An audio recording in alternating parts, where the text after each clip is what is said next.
Republican Senator George LeMieux of Florida joining us now live from Capitol Hill. Senator, welcome. Thank you for coming in. Appreciate it. Thanks for having me on, Dave. Let's first talk about all the damage control that's going on. First of all, you have the administration coming out and saying it's just for millionaires and billionaires when we know 250,000 is not a million. It's 250,000.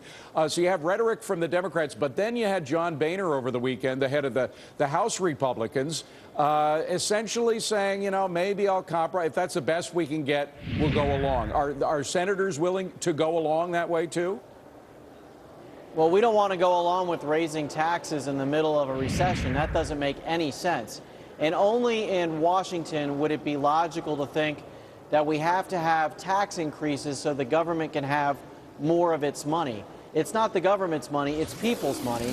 And we don't need to be raising taxes at a very difficult time, raising taxes on small businesses, the job creator in this country, who's already under enough pressure with the health care legislation, the financial reform legislation, all of which were job killers.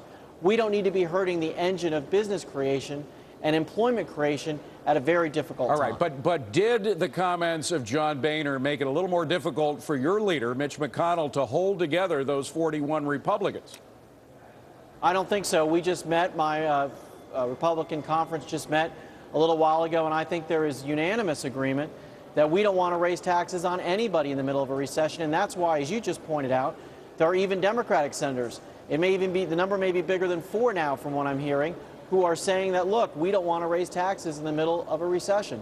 So I think you're going to have bipartisan opposition to this tax increase. So you're saying that even Susan Collins and her sister up in Maine, Olympia Snowe, both of them are also on board with Mitch McConnell? Well, I'll let them speak for themselves, but hope springs eternal. We just had a very good meeting, and I'm hopeful that all the Republicans will stick together on this. All right, now what happens? I think we'll get some Democratic help, too. Okay, what happens then? If you guys are a solid Republican bloc against just a partial extension of the Bush tax cuts, what happens? Because, you still have, at least until January, you have Democrats in control of Congress and the White House. Well, the Democrats are going to have to answer to the American people why we're raising taxes. And I know they'd like to parse this issue as to just do it on some folks and not on others. They're going to have a lot of explaining to do when they go home to their constituents about why they're raising taxes in a recession. But automatically, at the end of this year, those taxes go up, correct? They do. And if they go up, we'll know whose watch it was on. And hopefully we'll have a Republican Congress to come back in the new year to reinstate the taxes at the level they've been for 10 years and not pass those increases on to the people. But you feel comfortable because you know what the Democrats are going to do. They're going to do what John Boehner was suggesting they'll do last weekend, which is say, okay, you Republicans are against middle-class tax cuts because you were putting a roadblock in the way of extending the tax cuts for the middle class. Yeah, but again, that's faulty logic. We're not against middle-class tax cuts. We're for middle-class tax cuts.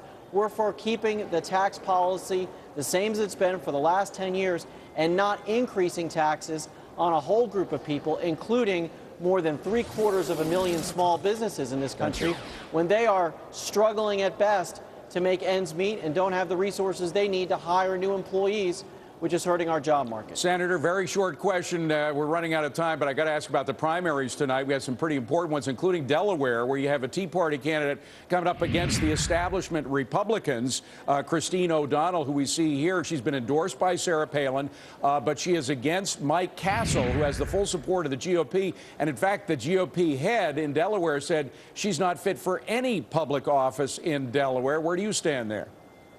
Well, I like to keep my comments regulated to Florida, but, Mike Castle has a lot of admirers, and it'll be interesting to see how things turn out tonight. Christine O'Donnell does, though, as well.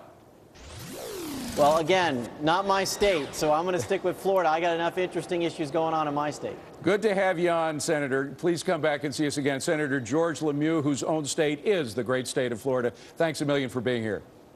Thank you, Dave. Well, bigger